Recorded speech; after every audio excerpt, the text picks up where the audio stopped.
Hello, everyone. How are you today?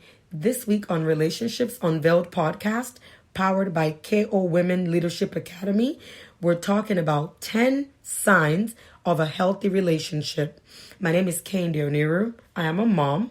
I am an entrepreneur. I am a certified relationship expert. I am a reinvention strategist coach. And most importantly, I am a boss. I've realized that there's so many people who have relationship and marriage challenges. So I've decided to create a safe space for everyone to unwind and have open conversation about everything included on this journey. Successful long-term relationships are created through small words, through small gestures, and small acts. Making a relationship works might feel enormous to you, but it's the small adjustments that have the biggest impact over time.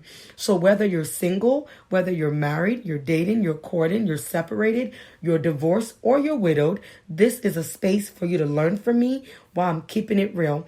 I want you to know that you're not alone on this personal development journey of becoming a better person, whether you're single or whether you're in a relationship, but it also comes with recognizing the moments of goodness, the moments of joy, moments of happiness, as well as recognizing the moments of vulnerability, moments of pain, moments of hurt, and everything that comes with being in a relationship and just helping you to show up and be your best self.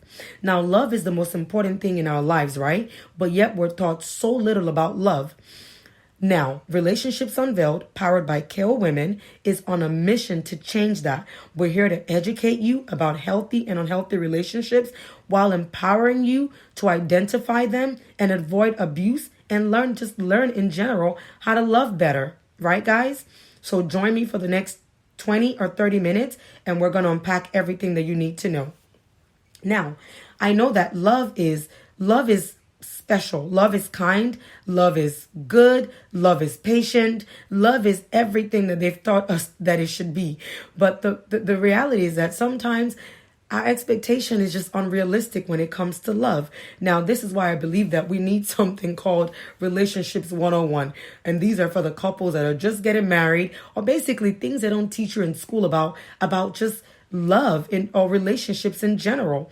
But for me, knowing the scientific facts of how relationships work is a vital part and a life skill that would help serve you in just bettering your relationships, whether it's with your partner, with people, with your colleagues, your peers, and everyone that you need to build a relationship with.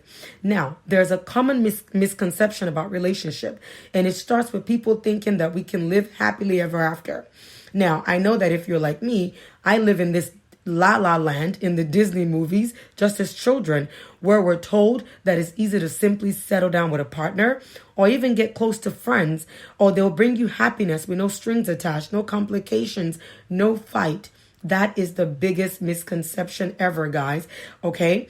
So let's take it a step further. So when you're in your childhood or when you're in school, I don't know if you were taught on how relationships work, on how it's supposed to work. I don't know if you're like me. I really love psychology, and I learned all about theory, family systems, human development, and communication styles, not knowing that I'm going to end up teaching this later in my life, right? But I always paid attention to this. I've always, I'm a hopeless romantic, and I love the science behind how relationship works and how it thrives and what keeps it together and what doesn't keep it together. Now, there's some things that you're just not taught in school that you literally have to experience and learn in your everyday life. Now, I'm learning that in life, people have to learn how to be successful in making a relationship work in their lives. It's just not as easy as you meet somebody and, you fall in love and the next thing you know, you guys are living happily ever after. Yeah, that works for some people or literally works in some fairy tales. But most importantly, I'm learning that it takes time. It's a vital skill that you have to learn and you really have to work at every day in your life. It's just not that easy meeting somebody and falling in love and you run off in La La Land somewhere, but you have to learn this. And that's why I'm here and I'm on a mission to make it work and to teach you how to make it work. So let's dive in on the 10 signs of a healthy relationship. Number 1, Okay? Healthy relationships bring out the best in you and they make you feel good about yourself. A healthy relationship does not mean it's a perfect relationship. And no one is in a healthy relationship all the time. Let's be honest, guys. But the signs that I'm going to share with you would help you strive for you to be in a better relationship every day of your life. Healthy relationships manifest themselves as healthy communication. Another important part of healthy relationship is really loving yourself. Not depending on people to love you, but loving yourself enough to manifest that love where you're teaching them how to love you and how to appreciate you. So let's jump right into some healthy characteristics and behaviors of a healthy relationship. So now we're going to get into number 1. It's a comfortable place. The relationship moves at a speed that feels enjoyable for each person. Being in a comfortable place, it's a great place to be, especially when you first meet each other and you both are on the same page and you guys, everything is moving well in that relationship. In a healthy relationship, you're not rushed. You're not pressured in a way that makes you feel overwhelmed. It's really just what it is, a comfortable space. Number 2, being in a healthy relationship requires trust. Confidence that your partner wouldn't do anything to hurt you or ruin that relationship. In a healthy relationship, trust comes easily and you don't have to question what the other person is saying. You don't have to question their intention or whether or not they have your back. They respect your privacy and they would never put you through a test to prove your loyalty. So that's number 2, trust. Number 3, it is honesty. Most of us have a problem being honest, right? But you can be truthful and candid without fearing how the other person will respond. In a healthy relationship, you should feel like you can share the full truth about whatever it is, about life and about your feelings with that other person without judgment or without having to hide things. And I know most ladies, if you can relate, we're good at this. You buy a new bag, you got to hide it. But honestly, I know that we've all done this before, but honestly, you just have to be honest with your partner. You have to share the most important things with them and not keep things. And if you find yourself having to keep things from your partner, then that's not really being honest. So they may not like what you have to say, or they may not like that you've bought that new bag, or gentlemen, you've gone to the club and you're not supposed to. Your wife might, or your partner might not like it, but you have to be honest. You don't always want to disappoint your partner. If you find yourself always constantly disappointing your partner, then you're not being honest, okay? So that was number 3, honesty. Number 4, it is independence, okay? You have space to be yourself outside of that relationship. You have space to thrive without the other person checking on you every minute or wondering where you've been. The other person should be supportive of your hobbies and your relationship with other friends, families, and coworkers. They shouldn't have to question who you're friends with, okay? Unless you've broken their trust and then you're not being honest and then they don't really give you that independence. So the other person does not have to know or be involved in every detailed part of your life, but they should know some things about you or most things about you. So having independence means being free to be you, freedom to be yourself, and giving your partner that same freedom. Independence or freedom in just accepting their flaws and knowing what you can accept and what you can't accept. So number 4, independence. Number 5 is respect. Now, everybody has a deal breaker. This is one of mine. Respect is a deal breaker for me, okay? You value one another's belief and opinion and love one another for who they are and they love you for who you are as a person. You feel comfortable setting boundaries and you're confident that the other person will respect those boundaries. They cheer for you when you achieve something or you accomplish a milestone in your relationship, and they support your hard work. They support your dream. And most importantly, they appreciate you. And I truly believe this is the main reason why marriages break up or relationships break up. Lack of respect and lack of them not appreciating who you are as an individual. That is so important, guys. You have to respect your partner. Number 6, it is equality. Okay? Equality is so important in building a healthy, esteemed relationship. The relationship feels balanced and everyone puts the same effort into the same success of that relationship. Not when one person is feeling devalued or they're feeling like they're putting in more in that relationship than the other person. You don't let one person's preference and opinions dominate. And instead, you hear each other out and you're willing to make compromises when you don't want the same thing. Because you're not always going to want the same thing all the time, but you're willing to make that compromise to meet halfway. You feel like your needs are being met. Your wishes and your interests are just as important as the other person. Sometimes you might feel like your partner puts in more money, they put in more time, they put in more emotional support. I feel like everything has to be equal. It needs to be equal. Both parties is almost like looking at a scale and you're looking at a balanced scale. So you have love on one side, love on the other. Each love on each side should balance. It shouldn't be outweighing the other. So you should literally be putting in the same emotional support as the other person. Okay? One person shouldn't feel like, oh, I'm doing this more than my partner. It should be a shared responsibility and equality of putting in that same time and effort into making that relationship work, and vice versa. But either way, the outcome should always feel equitable and even. Okay, guys? So going into number 7, we're talking about kindness. You're caring and empathetic to one another, and you provide comfort and support for each other. Kindness should be something that you foster every day in a relationship. You have to give each other grace, and you have to learn to forgive.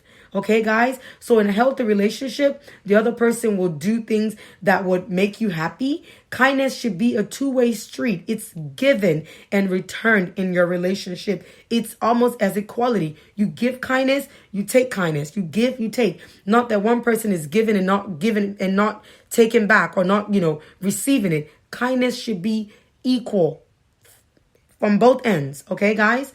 So you show compassion for the other person and the things they care about. And that should mean a lot to you. So number 8, we're talking about taking responsibility, owning your actions and words. You avoid placing blame or not even admitting your fault when you make a mistake. You have to be accountable. Accountability is key in taking responsibility in your part of that relationship.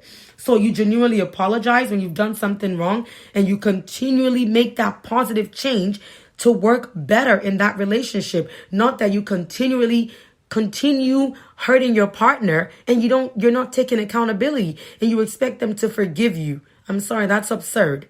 So you have to continually make that positive change to make your partner feel comfortable so that you guys are better in that relationship and fostering kindness and fostering equality every day in that relationship. So you take ownership for the impact of your words, of your behavior, or even being stubborn. You have to take accountability. Even if it wasn't your intention, you have to apologize and take accountability so you guys can move forth into a healthy step of just fostering a better relationship, okay?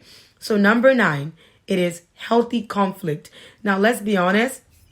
There's no relationship that doesn't come with conflict. Conflict is a natural part of a relationship. But for me, it's all about how you work through that conflict. It's all about how you discuss that conflict. And it's all about how you get through that conflict. So conflict is a natural part of a relationship. There are going to be triggers in a relationship. There are going to be issues called fight. But you have to learn to listen to your partner. You have to learn to listen to that side or their part of what happened, right? Sometimes you have to step outside of yourself in order to see yourself. So openly and respectfully discuss issues and confront disagreement non-judgmentally. Now, I know that's hard for some of us to do. We're very judgy. We're very shady people, But conflict is a normal and expected part of any relationship. Like, find me a couple who doesn't have conflict, and I'll probably tell you they have a problem, okay? But if they do, please come to me so that you can teach me and I can teach my clients how to work through this. So conflict is normal and it's expected of any relationship, but everyone has disagreement, and that's okay.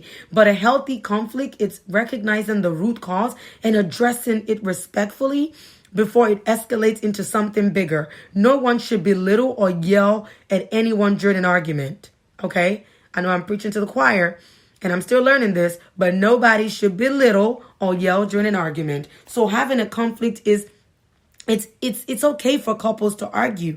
But for me, I feel like couples get so consumed with trying to get their point across that they never actually stop and listen to what the partner is saying. So listening is the key to resolving conflict and disagreement, guys. Learn an important lesson here. How to fight fear is so important. Learning how to fight fear is part of resolving a healthy conflict. Okay, so four lessons that I've learned in marriage or a relationship is that patience is key, seek understanding, build together, be intentional about seeing the other person's point, and take time out for each other to listen to each other. It's okay to fight, but once again, you have to learn how to fight fear. It's healthy to fight. You have to fight sometimes, but you have to fight fear. And the rules of engagement is that the rules that you will learn, okay, will help you in every situation. And it will really help you how to listen, how to understand, and how to validate your partner's feelings. That is so important, guys. Okay? So number 9 is fun. You have to carve out fun in your relationship. It's so funny because I couple clients or I couple, individuals, and they're like, oh, he doesn't take me anywhere. We don't travel together. I can relate, okay? But what I'm saying is you have to enjoy spending time with each other for you to bring out the best in each other. Now, if you're not doing things together, I don't know how you're building that relationship, but a healthy relationship should feel easy and make you feel happy. It shouldn't bring you heartache every day. If a relationship is bringing you heartache every day, then you got to pray. You got to pray about it, or you have to sit your partner down and find out what is the root cause of that problem. Okay, guys? So you can't let loose. You can let loose. You can laugh together. You can be yourself. The relationship doesn't bring your mood down. A relationship should be cheering you up about 90% of the time. If that relationship is bringing your mood down 90% of the time, then Houston, we got a problem. Okay? So I'm not saying that you're not going to have days where you don't feel like being bothered. I think that's normal. We're human being. Okay? We're human being. Like some days you just want to be left alone. But 90% of the time, you should be having fun in that relationship. Okay? No relationship is 100% fun, let's be honest, but the good times should definitely outweigh the bad times. If the bad time is outweighing the good times, then you got to pray or you need to come to counseling with me. Okay, guys? So that is the 10 steps of healthy signs to healthy relationships. 10 signs of a healthy relationship. Number 1, a comfortable place. Number 2, trust. Number 3, honesty. Number 4, independence. Number 5, respect. Number 6, equality. Number 7, kindness. Number 8, taking responsibilities. Number 9, a healthy conflict. And number 10, fun. Okay, guys? So for me, that is the steps in learning how to foster a good relationship. And I feel like to have a positive relationship in our life, we just can't go along with the way things are. Like if things are not like okay, you just can't keep saying, oh, I'm going to stay there and I'm going to be okay. No, you have to find out why things are not okay. You have to find out what can I do to foster a good relationship and a friendship with this person that I love so much. Okay, so you just can't be okay with the way things are. You got to work at making it better every day. Okay, guys? So a close relationship, more than money or fame, are what keeps people happy throughout their lives. Those ties protect people from life's discontent. They help you delay from mental and physical decline.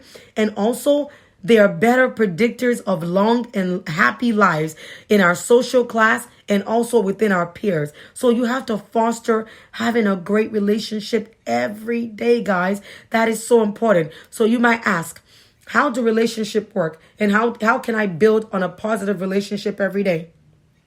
For me, I believe that relationships are constantly in flux and they will always have some kind of conflict or disagreement, whether that be with a coworker, that be with a friend, that be a relative, or that be your partner. But like I've said, All couples fight. You have to have arguments, but they have to be healthy. I mean, let's be honest. Who doesn't argue with their friends? Who doesn't argue with their siblings or their parents or their coworkers or vice versa? Conflict, whether big or small, will happen in interpersonal relationship or external relationship. But it's important to know how to productively manage them and those kind of conflicts so that we can build better relationships with everybody that you meet. And also we're teaching our children, if you're parents, how to foster this great relationship and how to be a better person in managing them. So most importantly, the same basic methods of managing conflict and validating another person's perspective that I teach couples can generally be applied in your daily life. And frankly, you won't always be happy in your relationship. I think I've said that, and I'll continually say that. Happiness is an ever-changing and conditional, and you will always hit some kind of rough moments with your peers or your partner, right? But the challenge is, how do you work through it? Okay, you will always see a flaw in people because we're flawed human beings. It's how we are, but we're meant to connect. We're meant to thrive in connecting with other people. Okay, so for example, let's say your partner might be difficult to get along with, right? Or maybe you have a personality difference or what have you, which leads to always getting into an argument, or you're constantly arguing every day, or they're just not being kind to you, or they're just not seeing, where you're coming from, or they're not seeing the point that you're making, or what have you. But for me, how do you start? How do you start with that? How do you thrive in being a better relationship? I mean, the Bible says that, look, we're accountable for each other. And the Bible also says that be at peace with everyone. So the first thing that I would tell you is be at peace with yourself. When you're at peace with yourself, you can be at peace with your partner. You can be at peace with the people around you. Okay? So while we might have opportunity to find immense satisfaction and happiness in our relationship by using some of the methods I've shared with you today, or some of the signs, we'll also be able to grow together and develop a greater understanding and empathy for one another. In a larger context, while we talk about creating a better relationship, in a better world and building up greater love in humanity, you have to realize that it's up to you, okay? It's up to all of us to learn how relationship works and how to use that knowledge to cultivate the best relationship possible in every area of our lives. Okay? So for me, that's why I feel like it's so important to make sure that you foster having a great relationship every day. And let's say you're married, you're widowed, you're divorced, or you're separated. You still take these skills and you still learn how to foster a relationship every day with other people. So thank you very much for joining me today. And I look forward to catching you on the next episode of Relationships Unveiled, powered by KO Women. For updated content every day, you can follow us on Instagram, Facebook, Twitter, and all social media platforms at KO Women. Thank you very much and see you next time. Have a blessed day. Mwah. Bye-bye.